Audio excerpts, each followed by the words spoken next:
So, syempre, malay ko kung ano pa, ulisin ko, wala ko na ano doon. Kasi sabi, ibibigay sa akin yung pera. Sabi ko, ibigay na lang yung pera doon sa may ano, ayaw friend kong mo. mawa ko. O wala akong kukunin dyan ni Singkunduling. O basta yun. Kaya hindi ko alam kung anong ginawa nila sa pera. Pero kasi meron siyang parang cancer sa leeg, may bukol. So, itatanda. At Oo. least Thyroid. bless na bless ka ni Oo, Lord. ayun. Napadama sa'yo ni Lord ang Oo, pagmamahal. hindi ko inawakan yung pera How na does yun. it feel na even you nakatulong ka? Alam mo, gusto ko pa, alam sa totoo lang, masarap tumulong, magaan sa kalooban, lalo kapag ang pagtulong mo, yung karapat dapat tulungan, yung pagtulong mo, yung bang pagtulong mo na hindi, na marunong magpasalamat, yung pagtulong na hindi pa ulit-ulit tayo hingi ng hingi. Di ba kasi may pagtulong sa pamilya. Mas maganda pa nga tumulong ka sa ibang tao kaysa sa pamilya mo, sa kamag-anak eh. Kasi kapag kamag-anak tinulungan mo, kunyari, di ba, akala may pera ka na dahil nandito ka, akala may ang laki ng pera. Yung pagtulong kailangan pag binigyan mo 500, nakakaya magbigay ng 500, di ba? Hindi ka tulad ng ibang tao, bigyan mo ng 200, tonto kapag di mo, kahit ilibre mo lang sa Jollibee dyan, tuwan-tuwa. Ang kamag-anak minsan, inilibre mo na sa Jollibee, inilibre mo pa sa kusaan, gusto pa may pocket money. Para may tulong. Hindi totoo naman yun, hindi lang naman ako nakakaranas ng ganito. Ang tara. May question ako. So, nung elementary, naglayas ka. Kailan kayo nagkita ulit ng nanay mo? Nag-grade 1? Alam mo, sa totoo lang, hindi naman ako inanap ng nanay ko. Inampun ako ng taga-Marikina talaga.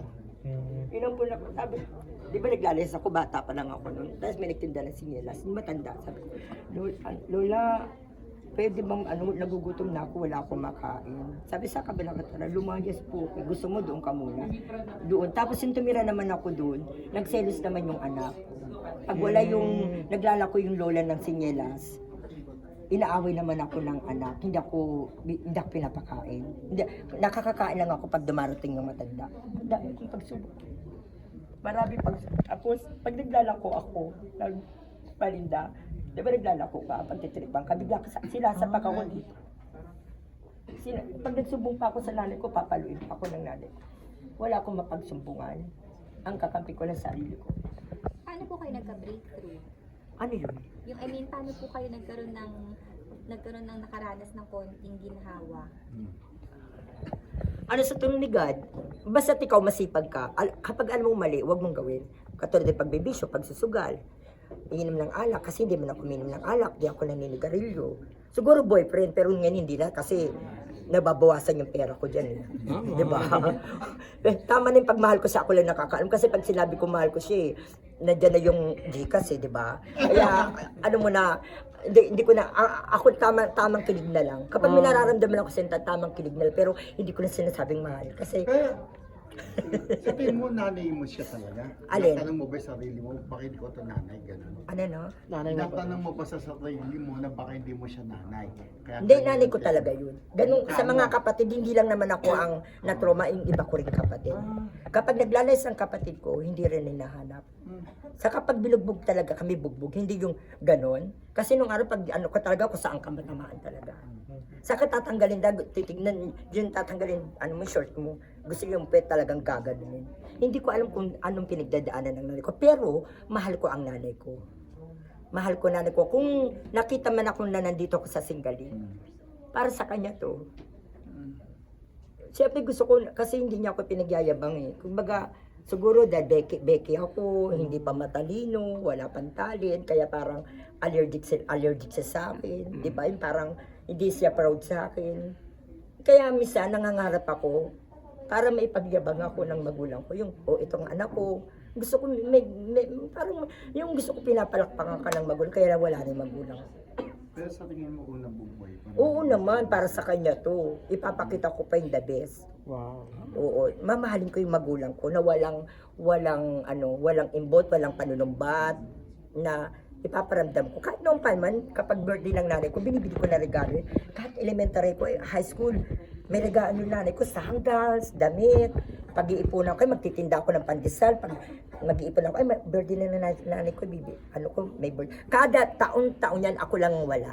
Hindi ko naranasan sa magulang ko na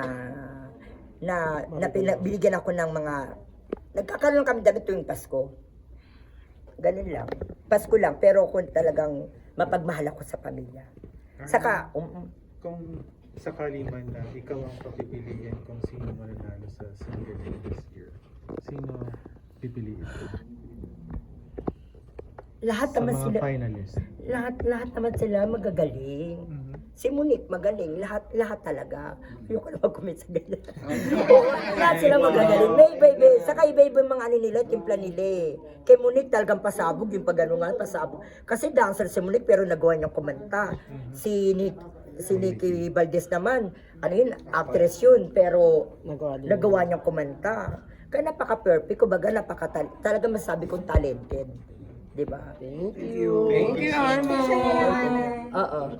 Ay, sige. Teka, sa may yeah. 1, 2, 3. Ilan taon po namatay yung ex ko? Ah, sige.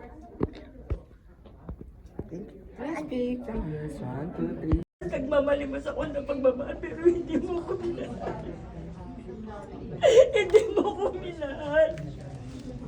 Bongga, thank you! Thank you so much!